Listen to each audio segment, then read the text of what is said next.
Argentina ব্রাজিলের লড়াইয়ের ঝাঁজ টের পাচ্ছে গোটা দুনিয়া। ম্যাচ শুরু হওয়ার আগেই উদ্ভট মন্তব্যে লিপ্ত হলেন ব্রাজিলিয়ান সুপারস্টার রাফিনহা, যার ফলে হাস্যরসের পাত্র হলেন সামাজিক যোগাযোগ মাধ্যমে।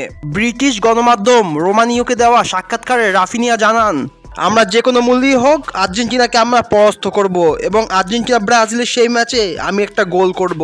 সেটি কিংবা হোক আর্জেন্টিনার মাঠ বা দুনিয়ার যে কোনো একটি মাঠ, আমরা আর্জেন্টিনাকে হারাবই। এছাড়াও তিনি বিভিন্ন গালিমন্দে ব্যবহার করেন তার ভাষায়। সেই ভিডিও কমেন্ট সেকশনে Argentine superstar Angel di Maria haha emoji দেন, যা বর্তমানে গোটা সামাজিক যোগাযোগ মাধ্যমে ভাইরাল।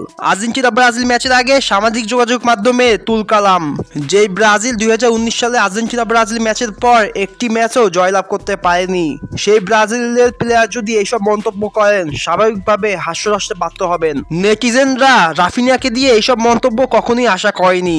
2023 সালে আর্জেন্টিনা ব্রাজিল ম্যাচের আগে গ্যালারিতে দর্শকদের সংঘর্ষ জড়িয়েছেন, যেখানে ব্রাজিলের দর্শক আর্জেন্টিনা দর্শকদের উপরে যে কোনোভাবে হ্যারাসমেন্টের স্বীকার করেন, যা সামাজিক যোগাযোগ মাধ্যমে সেই সময় ভাইরাল হয়। গতবারের কথা এখনো আর্জেন্টিনার ভক্তরা ভোলেনি, কিন্তু বর্তমানে রাফিনিয়ার দেওয়া উদ্ভট মন্তব্যে কাটা জায়গায় লবণ দেওয়ার কাজ করেছেন। 5 বারের বিশ্বকাপ জয়ীরা গত 4 ম্যাচে আর্জেন্টিনার বিপক্ষে জয়লাভ করতে পারেনি। 2025 সালে এসেও যদি ব্রাজিলের প্লেয়াররা ম্যাচটি হেরে যায় তাহলে মুখ দেখানোর জায়গা থাকবে না। রাফিনিয়া হয়তো ভুলে গেছে এটা কর্নেবল অঞ্চলের ম্যাচ, কোনো ক্লাব ফুটবলের ম্যাচ না। আর্জেন্টিনার জন্য স্বস্তির সংবাদ, এই ম্যাচে রদ্রিগো দি পল খেলবে।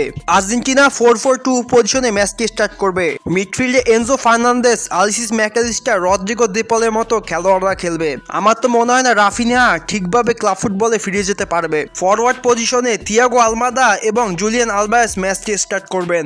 আর্জেন্টিনা ব্রাজিল ম্যাচটি শুরু হবে মার্চ মাসের 26 তারিখ ভোর 6টায়, এর মানে আগামীকাল ভোর 6টায় ম্যাচটি। লাল কার্ড জনিত সমস্যার কারণে গঞ্জালেস ম্যাচটি খেলতে পারবেন না। যেহেতু 4-4-2 ফরমেশনে ম্যাচটি স্টার্ট করবেন, যেখানে মিডফিল্ডে এক্সট্রা একজন মিডফিল্ডার লিয়ান্দ্রো পারাদেসকে ম্যাচটিতে দেখা যাবে। দেখা যাক আর্জেন্টিনা ব্রাজিল ম্যাচে কি হয়। সেই পর্যন্ত ভালো থাকবেন, সুস্থ থাকবেন, আল্লাহ হাফেজ।